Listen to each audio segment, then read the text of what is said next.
What's up mga idol? 5 na players, out na sa labanang Hinebra at SMB.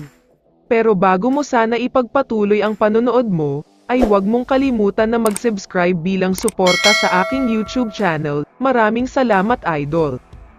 Ngayong Biyernes, April 4 ay maglalaban na ang dalawa sa pinakamalakas at powerhouse na team sa PBA. Ito nga ay ang labanan sa pagitan ng Barangay Hinebra at San Miguel Beermen. Battle of Powerhouse and Sister Team ito.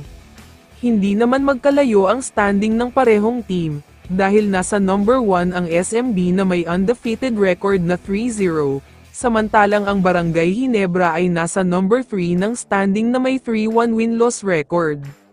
Pero mukhang hindi magiging masaya ang dalawang team, dahil pareho silang may mga injured players na hindi makakapaglaro sa magiging importanteng laban na ito. Unahin na natin sa Barangay Hinebra.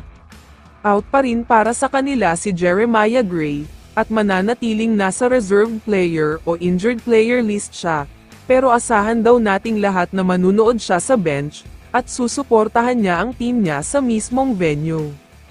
Out pa rin para sa kanila ang kanilang superstar at former MVP na si Scottie Thompson.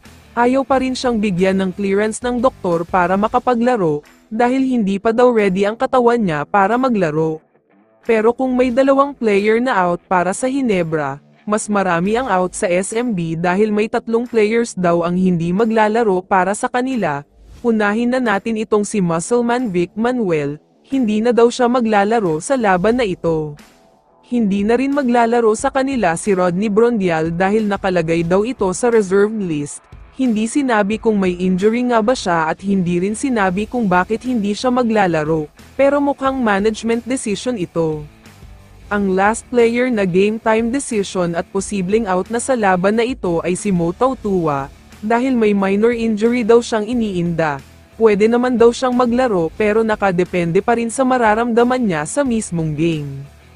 Malaking bagay ang pagkawala ng mga players na ito sa SMB, at medyo magiging mataas ang chance ng Hinebra na manalo, pero syempre ay hindi pa rin sure win ito para sa kanila dahil meron din silang mga players na hindi maglalaro.